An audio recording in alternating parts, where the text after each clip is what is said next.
Muito boa tarde para todos. Boa tarde, a querer já ser noite na costa oeste dos Estados Unidos da América. Muito boa noite para aqueles que nos acompanham, obviamente, na costa leste também.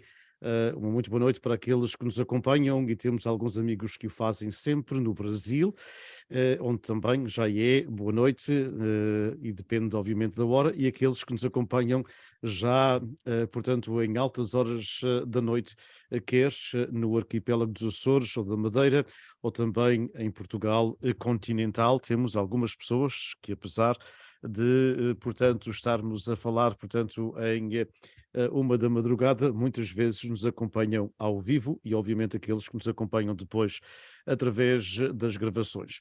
Em nome, portanto, do Instituto da Universidade Estadual da Califórnia em Fresno, do Fresno State, como assim somos conhecidos aqui nesta costa oeste, e onde temos uma belíssima equipa de futebol americano, e que, como convém, entre uma das cores é o azul, e portanto eu diria que em nome da Fresno State, em nome do Portuguese Beyond Borders Institute, dou-vos as boas-vindas a este webinário que tem, obviamente, a apresentação do próprio Instituto, do PBBI, da Universidade Estadual da Califórnia em Fresno, em colaboração com a Portuguese American Leadership Council of the United States, com a Palcos, e é com muito gosto, como sempre, que fazemos, aliás, em conjunto a moderação, eu e o meu amigo Ilídio Pereira. Portanto, eu dou-vos as boas-vindas, também como diretor da Palcos, mas sobretudo como diretor do Portuguese Beyond Borders Institute, do PBBI da Fresno State, e passo imediatamente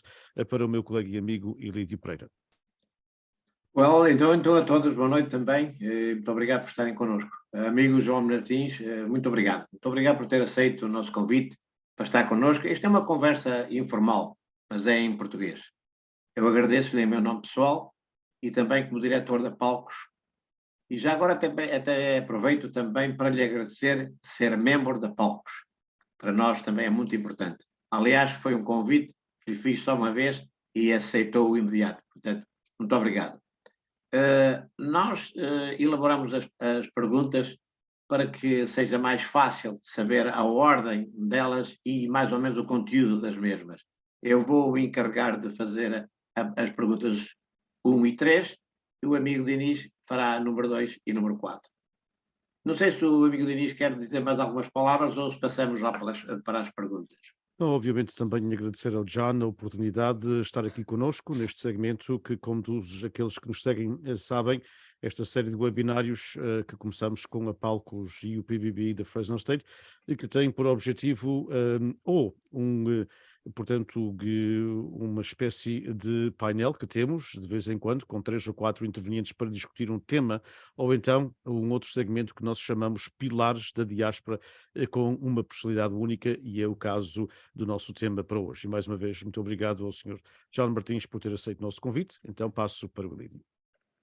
Então, amigo João, nós agradecemos uma vez mais, isto não é repetir, mas agradecemos realmente com muita veemência a sua presença nesta série do webinário, desculpe, o webinários, que nós teimamos e com muito prazer em continuá-lo a fazer em português. John, comece por nos dar um pouco da sua história. Embora tenha nascido nos Estados Unidos, está ligado à comunidade luso-americana. Portanto, quem é realmente o John Martins? Bem, primeiro agradeço o convite, prazer estar aqui hoje e falar na nossa língua. Não é a minha primeira língua, mas vou ver se faço. Bem, eu nasci em New Jersey, batizado João, não John, mas na escola americana João era difícil e ficou John. Mas quando estou em Portugal é sempre João. As minhas primeiras memórias foi de viajar dos Estados Unidos de barco para Portugal. Eu fiquei em Portugal 4 ou 5 anos com os meus avós, minha avó, e foi um tempo muito influente para mim e foi um dos melhores tempos da minha vida. Aí eu esteve com meu avô e ouvir as histórias de como era da Primeira Guerra, da Segunda Guerra. Com 13 anos, ele foi para o Brasil, o pai, e ele pôs para os Estados Unidos. E então, não só as pessoas que imigraram, mas as pessoas que ficaram em Portugal, muitas mães com filhos, tempos difíceis. Eu ouvi essas histórias da primeira língua e ficou sempre no meu coração, ficou muito, tudo Portugal, as famílias, bem, foi para mim um tempo muito, muito importante. Voltei para os Estados Unidos. Interessante que ele depois não falava inglês, só falava português. E comecei na escola primária e também, desse tempo, o meu pai pôs-me na escola portuguesa, o Sport Clube Português, em Newark, na escola, e eu, 4 anos, andei a aprender português. Não só a língua portuguesa, mas, por acaso, a matemática era muito mais avançada do que a escola americana. Tirava notas sempre 10 em matemática. Foi o português que ajudou. Foi. Segui para Seton Hall Prep e depois para New Jersey Institute of Technology, onde eu tirei o meu degree in Engineering. Comecei a trabalhar para uma empresa que se chamava Swalson Tiernan e PowerMate e graduei em 88. Depois, com minha esposa, Rosa Pateiro Martins, em 1985, a nossa primeira casa, e logo, menos de 2 anos, tive uma oportunidade, uma oferta de trabalho em Califórnia, para uma decisão difícil, né? Eu era o primeiro a sair da família, mas eu pensava do meu avô e bisavô que foram para outros lugares, mas houve oportunidade, e teve muito suporte da minha família, e então para em 86 eu fui oferecido a posição de diretor, chamada Power One, e depois também, 2 anos depois, com 4 colegas, a gente compramos essa companhia, Power One, essa companhia.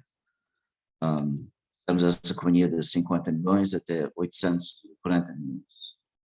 E fiquei vice-presidente dessa companhia. Depois, em 98, a gente trouxe a companhia public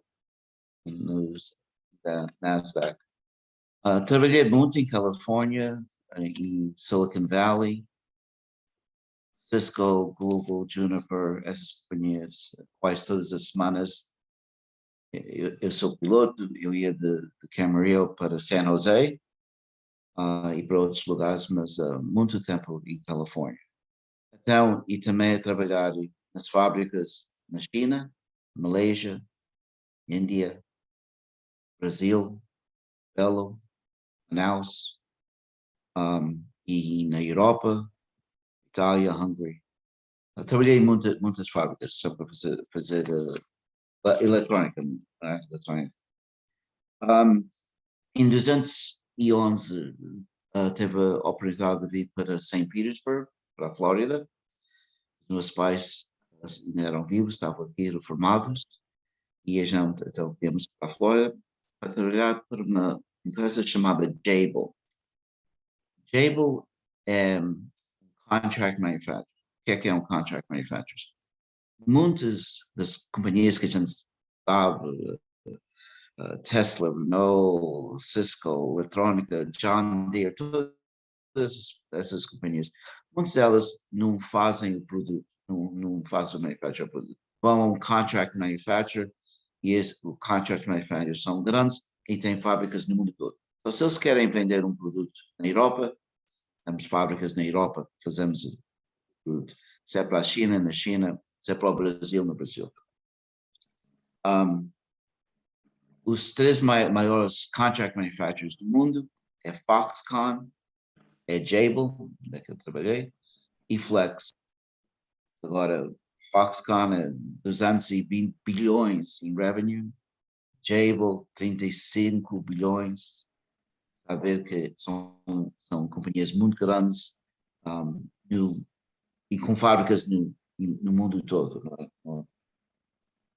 E isso não conta os subcontractors. Eu tive o prazer de começar a fazer trabalhos em Portugal, uma companhia chamada Flama, começamos aí, e esse produto também vai para fazer o final assembly em Hungary. Então, trabalhei assim muitos em várias formas de. E agora estou reformado, aqui em Petersburg, não é bem reformado, mas. E faço também aqui o Clube Português, englobado isso, e então hoje isso é um bocadinho da história de João Martins. Muito bem, muito bem. Uma história que já dá para um livro, mas um livro já bem grande. Os meus parabéns, porque realmente é de louvar. Então, amigo Diniz, agora a pergunta número 2. De facto, uma história fascinante e até dá pano para muitas mangas, como se costuma dizer em português, porque na realidade a sua história, a primeira parte relacionada com o seu avô, isso é uma presença muito importante em muitas culturas, mas particularmente na nossa cultura portuguesa, esse contacto e como o marcou. E, portanto, passando mesmo dessa parte, como esse tempo que passou com o seu avô, com as histórias que ele lhe contou, e também uma coisa que o John disse que é muito importante, muito interessante, que muitas vezes nós da imigração não falamos, ou seja, a imigração marca muito quem, aliás, eu tenho estudado isso e é uma das coisas que acho que não temos falado assim tanto em Portugal como deveríamos e cá fora. A imigração marcou muito quem saiu, mas também marcou muito quem ficou. As pessoas esquecem-se desse pequeno pormenor, é que se o nosso mundo, nós que saímos de Portugal, eu saí muito novo, mas aqueles que saem, mas o meu mundo ficou totalmente alterado com 10 anos, quando eu saí, é verdade, e o dos meus pais com 30 e tal, mas também ficou muito alterado, portanto, o mundo dos meus avós, particularmente a minha avó, com quem eu tinha um bom relacionamento e era com quem conversávamos 3, 4 horas por dia. Ela perdeu o seu conversador quando eu vim para a América com 10 anos e ela já com 77. Mas como é que vê nessa perspectiva, John, como é que vê, portanto, a integração dos nossos jovens na comunidade onde reside? Portanto, a Flórida neste momento não é só um estado de reformados, já foi, hoje há uma comunidade Já com foi, já gente, foi. não é? Com gente nova, gente a trabalhar, não é? Como é que vê, portanto, a integração dos jovens na nossa comunidade? Como é que vê, portanto, mesmo dentro da sua família, os seus filhos, sobrinhos, amigos, filhos de amigos, como é que os vê, estes jovens a integrarem os clubes portugueses, como o seu, que o John é presidente aí na Flórida? Uma muito boa pergunta. É sempre complicado uma geração da outra geração. Os meus filhos são envolvidos, tenho três rapazes já são casados com netos, meus netos, e o clube para eles é, eles vivem como americanos a trabalhar, mas o clube dá aquela oportunidade de, quando eles vão ao clube, têm memórias dos avós, de visitar a Portugal, todos eles adoram Portugal. E então é um lugar que todos bem, a língua portuguesa está lá, e eles agora estão mais e mais a ficar envolvidos. Meu filho Chris começa a fazer o inventário e agora ele está a tratar de alugar o clube, quando a gente não usa o clube, fazer dinheiro para o clube, crescer o clube. Então, eu estou a ver agora mais e mais jovens, que aqui na Flórida há aconteceu muito isso, não é? Há empresas aqui, era um lugar de reforma, mas não agora, não agora. E este lugar aqui está a crescer muito. Então, como os meus pais ofereceram, como a gente diz, o clube a nós agora está para outra geração, não é? Não é, não é fácil, complicado às vezes, mas eu tenho fé que a outra geração vai se dar bem. Acha que eles, só uma espécie de follow-up, digamos assim, como se diz em inglês, É. à pergunta, antes de passar para o meu amigo Lídio Prado Teixeira, acha que eles, portanto, vão fazer o clube diferente do que o John provavelmente tem, ou diferente do que os seus pais tinham, ou, portanto, imagino que o clube hoje é diferente do que era há 20 anos atrás, e será diferente daqui a 25 anos também. E Pois, esse é um dos nossos problemas, por vezes, aliás, o Willi e eu temos discutido isso. Isso é um dos nossos problemas nas nossas comunidades, é que muitas vezes a gente quer o mesmo clube, ou a geração mais antiga, quer o mesmo clube que era há 25 anos, mas não se pode pedir isto aos jovens, como também na sua profissão, obviamente como na pois, sua profissão como engenheiro, teve que adaptar-se a uma tecnologia que não existia para aqueles que foram engenheiros pois, antes do John, não é? pois. Portanto, como é que vê que eles podem ter um clube diferente, mas não deixa de ser menos português? Ou como é a sua visão disso? Yeah, A eu, sua eu a sua penso opinião? que é, é verdade o que você disse, é muito, muito verdade. Ah, a nova geração não vai querer ouvir Bate-Pé, se calhar. Vai querer ouvir outras canções. Mas muito dos costumes que a gente faz, isso é português. A cultura está lá, a história está lá. E eu penso que muitas coisas vão ser diferentes, mas muitas coisas são iguais. Bem, o amor a Portugal, sabe, eu vejo nos meus filhos, eles adoram. E eles às vezes não podem explicar porquê. Eu pergunto, já nos esteve em muitos lugares no mundo. Eles já foram, Bahamas, Paris, muitos lugares. Porquê é que eles adoram Portugal? Porque eles adoram cultura e as pessoas portuguesas. São honestos e eles sabem, e eles sentem isso. E, e então, isso é que faz eles viram. Muito bem, muito bem. O John, eu repito que nasceu aqui nos Estados Unidos. Portanto, que mensagem é que o John, com a sua experiência profissional inúmera, tão grande, que mensagem é que o John gostaria de deixar aos jovens que acham que é tudo impossível de se obter, como cursos, como empregos, como é tudo difícil, é tudo impossível de se obter. Não foi difícil, é impossível para si, porque já nos disse parte do seu currículo. E alguns deles, era isso bem também junto à pergunta de que falamos, alguns deles não é não ter o prazer de ir aos clubes e associações portuguesas. Acham que não é um sítio atrativo para eles porque não tem aquilo, como o João disse e o amigo Diniz também, algo que os atraia um pouquinho diferente daquilo que nos atraía a nós, que era só realmente ouvir português e comer comida portuguesa. Para eles já não é bem assim, já não é bem assim.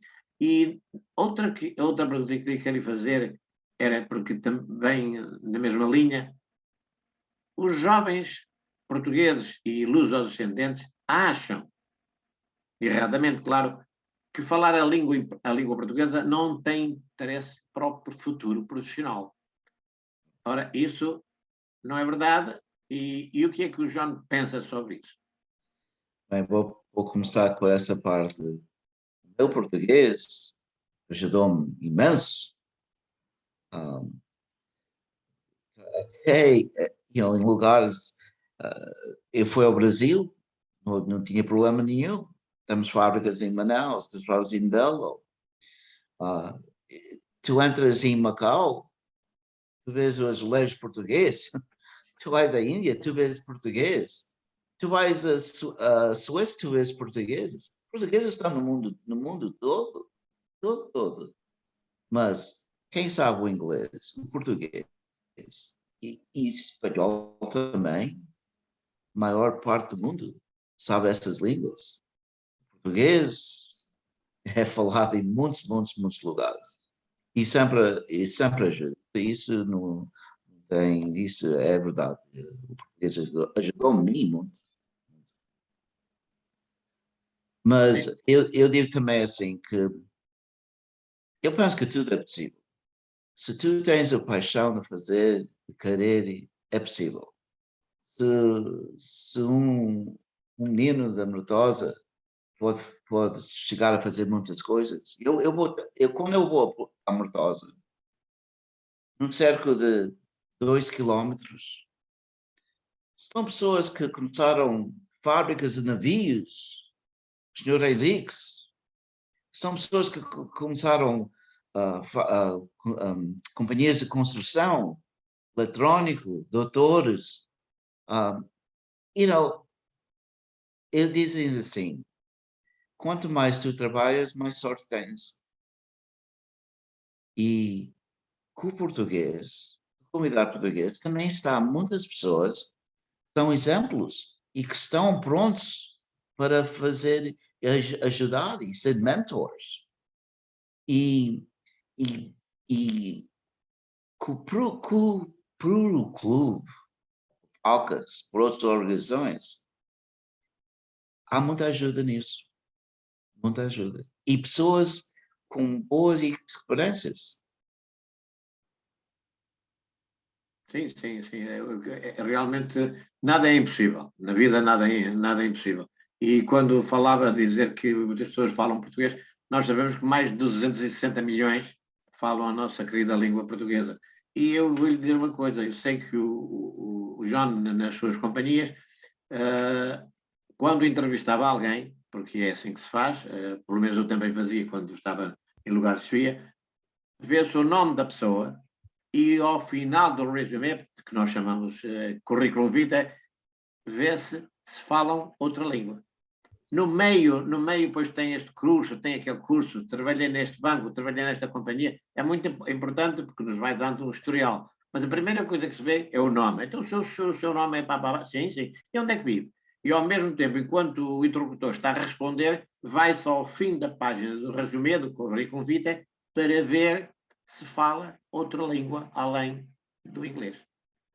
E o português não é só ser falado por 260 milhões, mas nós conseguimos entender bastante bem os hispânicos, nós conseguimos mais ou menos fazer-nos entender e entender os italianos, portanto, nós temos uma bagagem impressionante. Portanto, aquilo que lhe queria perguntar e que já respondeu, saber a língua portuguesa, ou manter a língua portuguesa, ou aprender a língua portuguesa, tem um interesse incomensurável profissionalmente. Não acha, João? Sim, sem dúvida. Ajudou-me a mim muito. Muito bem. Amigo diz. Pois, falando então da língua portuguesa, vamos passar para o clube. O seu clube, portanto, o clube que é presidente, não é? O seu e das outras pessoas, obviamente, não é? Qual a possibilidade de, ou já pensaram em ter, por exemplo, muitos dos clubes e associações, como o John falou, quando voltou para New Jersey, lá estava, acho que a escola, mais tarde chamou-se Escola Luís de Camões, não é? Do Sport Clube. A minha professora era Berta Costa Reis. E acho que chegou a ser, em outros tempos, particularmente nos anos, talvez já nos anos 80, chegou a ser, nos anos 90, chegou a ser a maior escola de língua portuguesa de um clube português nos Estados Unidos da América, a Escola Luís de Camões. de quem eu tenho também algumas amizades, particularmente professoras que já não estão também no ativo, estão reformadas. Mas diria eu, uma das coisas que os clubes portugueses, e particularmente os da Costa Leste, até melhor do que os da Costa Oeste já agora, mantêm uma ligação muitas vezes às novas gerações, é com o ensino da língua portuguesa, ou seja, uma escola, portanto, que funciona no clube, uma escola às vezes uma vez por semana, às vezes a duas. Eu sei que há anos atrás era 3 vezes por semana, mas coitados hoje os jovens, a vasta maioria das escolas aqui na Califórnia e dos clubes, das associações, são apenas um dia por semana, porque as crianças, ao contrário da nossa geração e de outras, já têm muito mais, desde o balé até ao piano, até ao beisebol e tudo isto. E, portanto, já um dia por semana já é muito bom para muitas crianças. Mas eu perguntar-lhe, portanto, a sua escola, portanto, em São Pires de Bagaço, a sua associação, qual é a possibilidade de oferecerem aulas em português? Já pensaram no assunto? É algo que estão a pensar ou acha que não é? Porque em algumas comunidades não tem funcionado, não é? Qual é a sua perspectiva nesse aspecto? Eu penso que era ser um programa muito importante. E eu penso que muitas pessoas gostaram, nem só jovens, mas até adultos que gostavam de saber, de falar português e não têm essa chance. Eu penso que isso também ajudava eles vir para o clube, bem? Uma coisa ajuda a Isso, outra. exatamente, E exato. a gente fala da história do clube, da história de Portugal, isso tudo ajuda.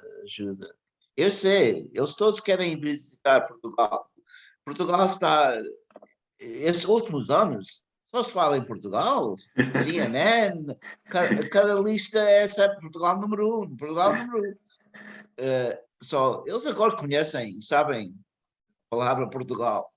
E agora eu penso que era um tempo que há mais interesse de fazer isso. Portanto, é uma possibilidade que talvez no futuro a Pois, sua associação possa ter, não é? pois. E fez uma boa afirmação no aspecto de que, e já acontece aqui na Califórnia, duas escolas, nós chamamos escolas comunitárias, não é? Hum. Ou Portuguese Heritage Schools, ou seja, portanto, há já duas que dão aulas para adultos, porque a gente por vezes esquece-se que a nossa comunidade não está aqui há 30 nem há 40 anos, há comunidade, portanto, de origem portuguesa nos Estados Unidos, em todos os estados, há quase 200 anos, há quase tanto tempo como a América existe, e muitas vezes são já quarta e quinta geração, mas, portanto, estão reformados e estão em idades de aprenderem português, porque não aprender alguma coisa. Aliás, permite-me só contar, eu tenho o meu aluno mais idoso na universidade, tem 75 anos. E está a tirar português porque o avô é imigrante da Ilha do Pico, nos Açores, e ele vai lá para Ah, o ano. E eu disse-lhe esta coisa no primeiro dia da aula. Eu disse, mas o nome dele é Bob, portanto, e o sobrenome não é português. Portanto, é português pelo lado da avó materna.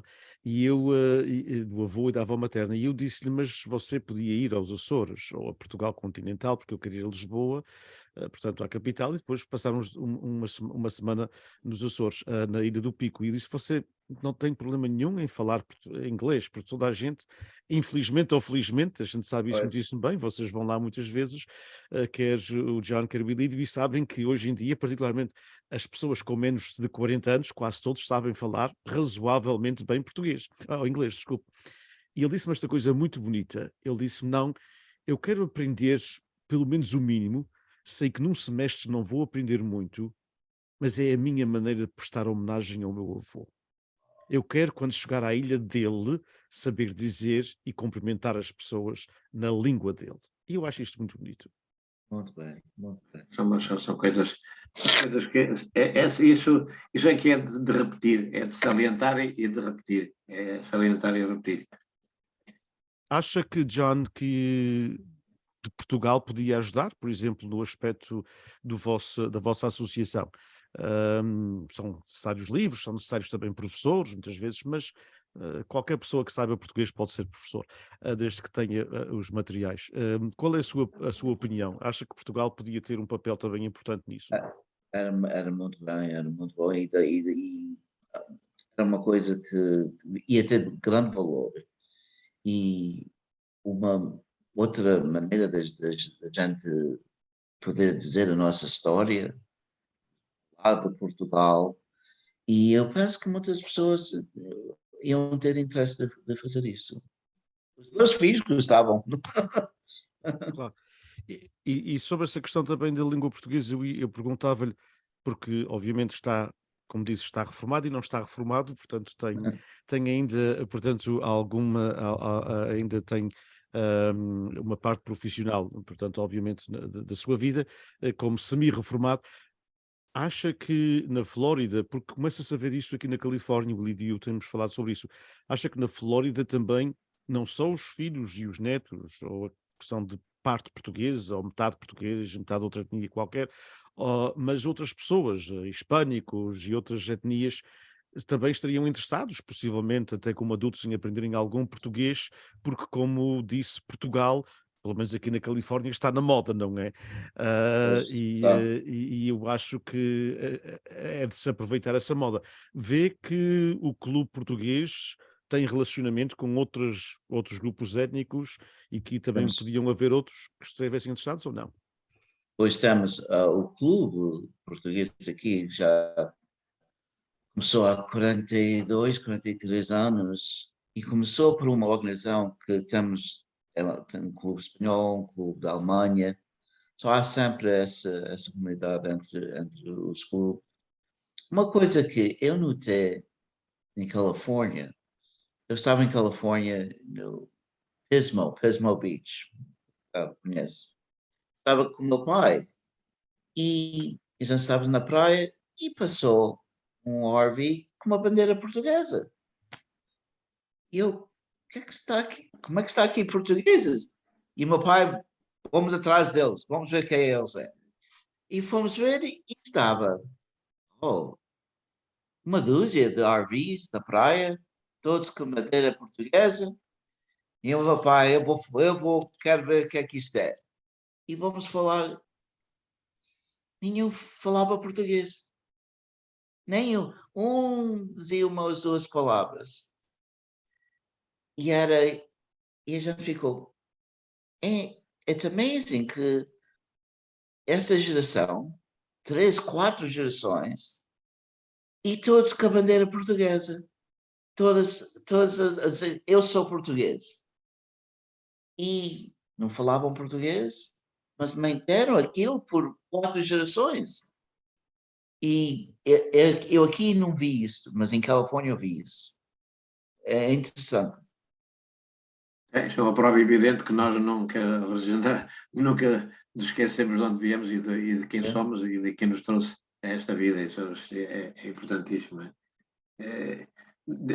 Deixe-me só dizer aqui uma coisa dentro dessa sua pergunta, Diniz. Sabe que há, como na Flórida, que é um estado, não é muito grande, mas é um estado com alguma dimensão, nós temos 5 ou 6 clubes portugueses. E custa-me dizer que só no clube de Palm Coast é que tem uma escola portuguesa. Eu sei que no clube do West Palm Beach, também por uns tempos, também tiveram uma escola portuguesa. Há de haver uma dedicação de alguém, ou de uma comissão de português, ou uma comissão de escolas, que se realmente tomem conta desse assunto. Isto é um cargo que não é um cargo de presidente, mas é um cargo que o presidente pode sugerir. Não é o John que vai lecionar português, mas pode ter uns 4 ou 5 pessoas que tenham essa vontade, e eu sei que também há pessoas em St. Petersburg, até já professoras primárias reformadas, não lhe preciso dizer o nome, que o João também sabe quem são, e era capaz de ter uma maneira mais fácil de um clube com esta dimensão como o vosso e já com 40 anos de idade, de trazer da próxima vez que a gente tivesse um webinário, o Diniz lhe perguntar, então a escola de português como vai? Já temos 30 alunos. Realmente é um desafio, porque aqui o meu amigo Diniz, como sabe, é professor. Para ele, se para mim é um prazer saber quem fala português, para ele, como professor, é um prazer triplicado ou quatro, nem sei quantas vezes é, mas sei que tem muito mais prazer de ouvir isso, porque realmente é uma língua bonita, é a nossa língua, claro, mas nos clubes, o termos realmente fados e guitarradas e jantares e tudo, é parte cultural, e ouvir-se falar português também é, mas ter uma escola de português não é só para dizer a palavra correta, porque o João está a falar connosco, está a falar com um sotaque. Porquê? Porque o João não nasceu em Portugal.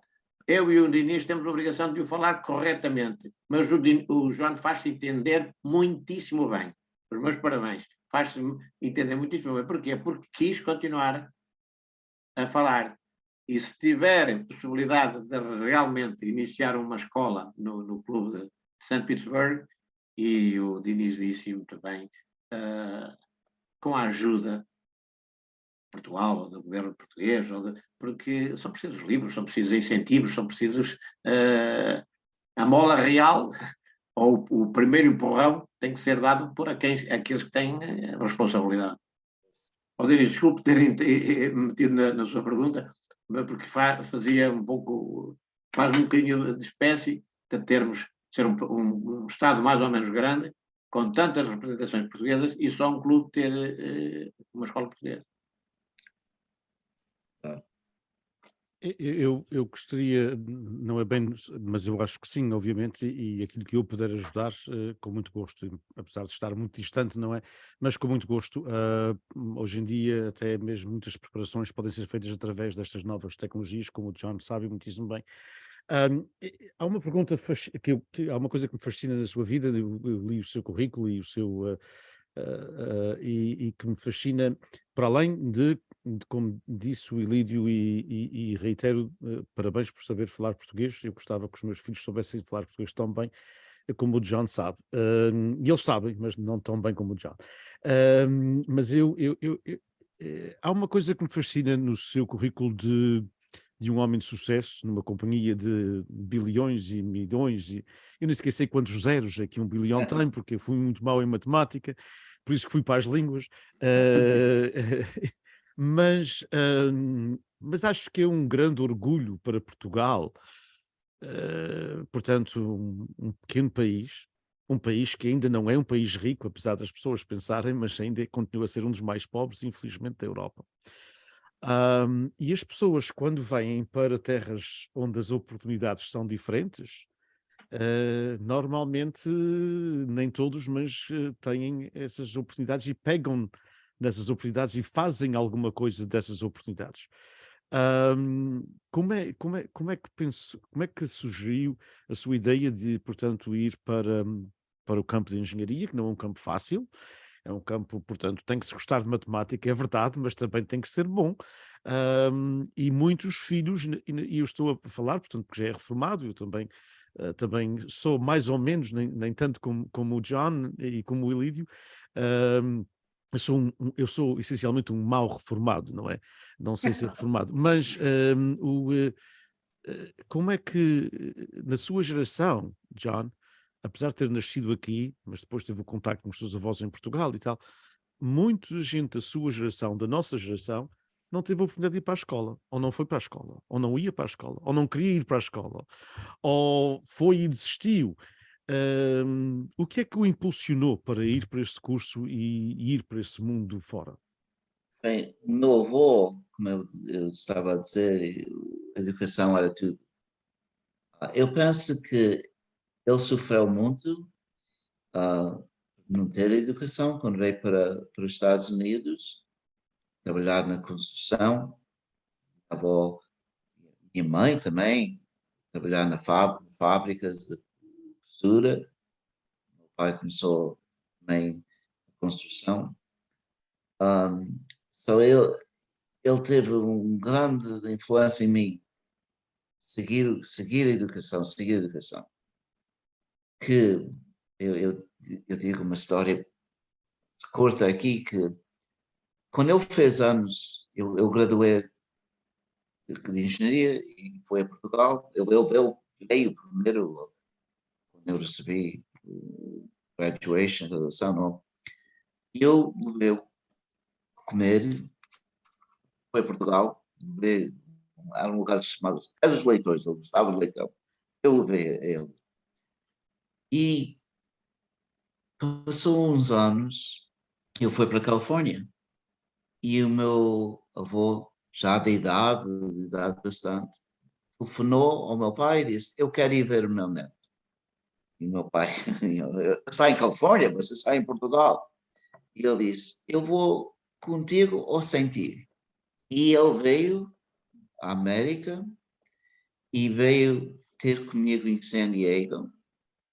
E eu nunca me esqueço, ele a sair do avião, naquele tempo não havia segurança, que era SCADs, não era? Ele vinha com um caixote na mão dele. Trouxe-me um leitão. Trouxe-me um leitão. Como eu tinha comprado dele. Trouxe-me para San Diego um leitão. Sabe? Assim uma pessoa tem que se seguir. Tem que se seguir, que é uma pessoa muito importante na minha vida. Mas na sua geração nem toda a gente estudava de origem portuguesa em New Jersey. É verdade, é verdade, é verdade. Portanto, era um caso único que foi motivado pelos seus pais e pelos seus avós, não é? Pois.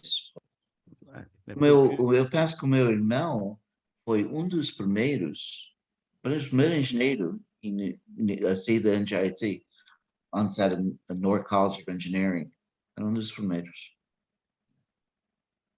Muito bem, parabéns, parabéns, porque obviamente que a educação marcou muito a nossa comunidade, às vezes pela positiva, como no seu caso, e outras vezes pela negativa, porque as pessoas, infelizmente, não aproveitaram e ficaram muitas vezes nos trabalhos, que todos os trabalhos são dignos, mas não oferecem as oportunidades que, obviamente, nas engenharias particularmente e não só. Hoje, portanto, na eletrónica, não é? Hoje em dia, através do Silicon Valley, onde trabalhou. Portanto, parabéns pela sua vida e parabéns pela sua dedicação e parabéns agora por estes anos que está a dedicar ao clube, portanto, na Flórida. Foi pena não ter ficado aqui na Califórnia para se dedicar aos clubes da Califórnia. É. Nós queremos-lo aqui, nós queremos-lo aqui, nós queremos-lo aqui. Bom, estamos quase a chegar ao fim, amigo Diniz, e eu aproveito para uma vez mais, João Martins, agradecer-lhe. E agradecer-lhe com um sentimento de amizade e de muito prazer de o ter escutado na nossa bonita língua portuguesa. Sinta-se sempre contente por falar a língua dos seus antecessores e desejo sinceramente que os seus filhos lhes sigam as pisadas, tanto profissionalmente como na dedicação que o João tem à diáspora portuguesa nos Estados Unidos. Muito obrigado. Muito obrigado. Um grande abraço. E para todos aqueles que fielmente nos seguem sempre e adoram assistirem webinars em português, os nossos claros agradecimentos. Boa noite e obrigado pela fidelidade de estarem connosco. Sim, muito obrigado a todos, muito obrigado acima de tudo ao João Martins, um prazer em conhecê-lo. Obrigado àqueles que nos seguem, portanto, através das redes sociais, também, obviamente, como sabem, estes webinários são todos, aliás, arquivados como parte das histórias orais do Portuguese Beyond Borders Institute, da Universidade Estadual da Califórnia em Fresno, nossa biblioteca, que tem um arquivo dedicado às histórias e às vidas de portugueses dos Estados Unidos da América, e com muito gosto do John ficará também registada. E, obviamente, também de uma forma então mais mediática, digamos assim, também estamos arquivados na nossa página do PBBI, Portuguese Beyond Borders Institute, na nossa, portanto, nosso canal de YouTube. Mas como me diz sempre a nossa bibliotecária na universidade, ninguém sabe o que é que o YouTube vai ser daqui a 5 ou 10 anos. E por isso que, para ficar arquivado para sempre, nada como na universidade, onde ainda há poucos dias estive a pesquisar sobre áudio gravado portanto, imigrantes originários do Japão durante a Segunda Guerra Mundial aqui nos Estados Unidos da América, que se gravou há 45 anos e ainda estão Já lá lá está. gravados e, portanto, esta história e estes nossos webinários também ficam gravados na universidade, para além daqueles que poderão ver, obviamente, através das redes sociais e através também do nosso canal do YouTube e como podcast através do sistema podcast da Palcos. Obrigado, John Martins, obrigado, Ilídio, obrigado a todos, muito boa noite. E até uma próxima oportunidade em nome da Palcos, em nome do Portuguese Beyond Borders Institute of Fresno State, um agradecimento obviamente ao Sr. John Martins e um agradecimento também à Fundação Luso-Americana para o Desenvolvimento Afilado, que apoia estes webinários e particularmente o arquivo dos mesmos na Universidade. Um abraço e até sempre. Obrigado. Muito obrigado a todos. Prazer, Boa noite. prazer. Boa Adeus, noite. João. Prazer. Adeus.